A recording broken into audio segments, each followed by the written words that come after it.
የተከበራችሁ የኑሮ በዘዴ ለሴቶች የዩቲዩብ ቻናል ተከታታዮች የተለያዩ የጤና መረጃዎችን የሚያቀርብላችሁ ኑሮ በዘዴ አሁን ደግሞ አዲስ ኑሮ በዘዴ ለሴቶች ብቻ የተለያዩ የጤና የውበትና ህይወትን ቀለል ለማድረግ የሚረዱ መላዎችን ይዞላችሁ መጥቷል።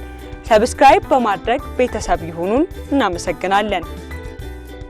በአፍንጫችን ላይ የሚወጡ ጥቋቁር ምልክቶችን ለማስወገድ የሚረዱ 8 ዘዴዎችን በዛሬ መሰናዶአችን ይዘንላችሁ ቀርበናል።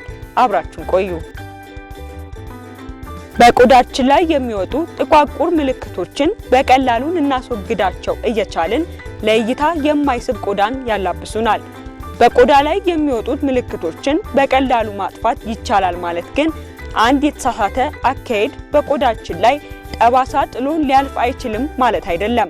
ስለሆነም የቆዳችንን ጤና መጠበቅ የዘውትር ተግባራችን ሊሆን ይገባል።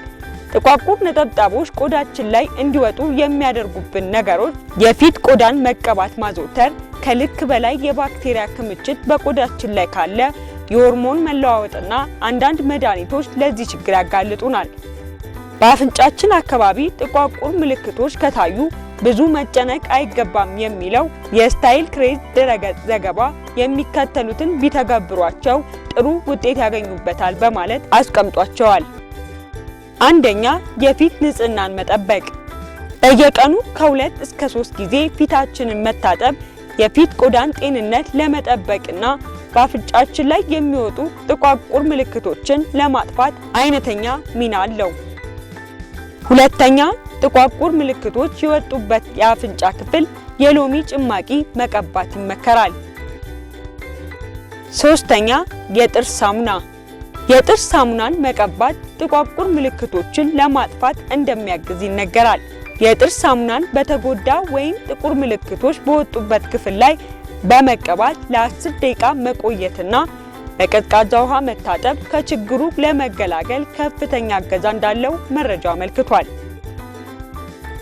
አራተኛ፣ ስቲም። በሞቀ ውሃ መታጠብ አሊያም ስቲም ውስጥ በመግባት ለችግሩ መፍትሄ ነው ተብሏል። ከእንፋሎት የሚወጣው ሙቀት የቆዳችንን ቀዳዳዎች እንዲከፍቱ ስለሚያደርግ በአፍንጫችን ላይ የሚከሰቱ ጥቋቁር ምልክቶችን ለማጥፋት ይረዳል። አምስተኛ፣ የውበት መጠበቂያዎችን ከመኝታ በፊት ማስወገድ። አንዳንድ ሴቶች ቀን ላይ ውበታቸውን ለመጠበቅ የተጠቀሟቸውን ሜካፖች ሳያስወግዱ ወይም ሳይታጠቡ ይተኛሉ። ይህ ለቆዳ ጤና አደገኛ መሆኑ የሚነገር ሲሆን በአፍንጫ ላይም ጥቁር ምልክቶችን እንዲወጡ ያደርጋል። ማንኛውም የውበት መጠበቂያ ለቆዳችን ተስማሚ መሆኑን ማረጋገጥና ከተጠቀምን በኋላም ከመኝታ በፊት መታጠብ ለቆዳችን ጤንነት አይነተኛ ሚና አለው። ስድስተኛ፣ ማር። ፊታችንን አሊያም አፍንጫችንን ማር መቀባት ጥቁር ምልክቶችን በማጥፋት ንጹህ ቆዳን ያጎናጽፈናል። በቀን ለ2 ጊዜ አፍንጫችን 1 ማንኪያ ማር በስሱ በመቀባት ከ5 ደቂቃ በኋላ በቀዝቃዛ ውሃ መታጠብ በተወሰኑ ቀናት ውስጥ ከችግሩ ለመውጣት ያግዘናል። ሰባተኛ፣ የእንቁላል ነጩ ክፍል። በርካታ ሰዎች የእንቁላል ነጩ ክፍል በመቀባት የቆዳቸውን ውበት ሲጠብቁ ይስተዋላል።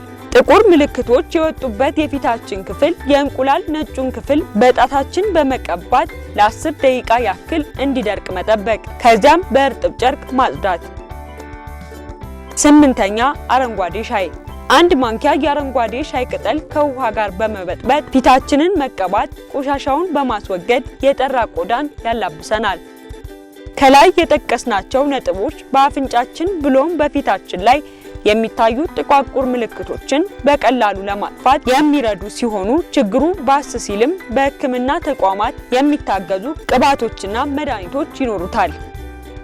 ተጨማሪ ምክሮችን ስንለግሳችሁ ሁልጊዜ ወደ አልጋው ከመሄዱ በፊት የተቀቡትን ሜካፕ ማስለቀቅ፣ ሁልጊዜም ቢሆን ከእንቅስቃሴ በኋላ ገላውን መታጠብ፣ የትራሶን ጨርቅ በየጊዜው መቀየር፣ ከልክ በላይ ፊቶን ከመታጠብ መቆጠብ ሲሆኑ ይህንን ድርጊት በቤቶ ውስጥ በመከወን ቆዳ ላይ የሚወጡ ጥቋቁር ነጠብጣቦችን ማጥፋት ይችላሉ።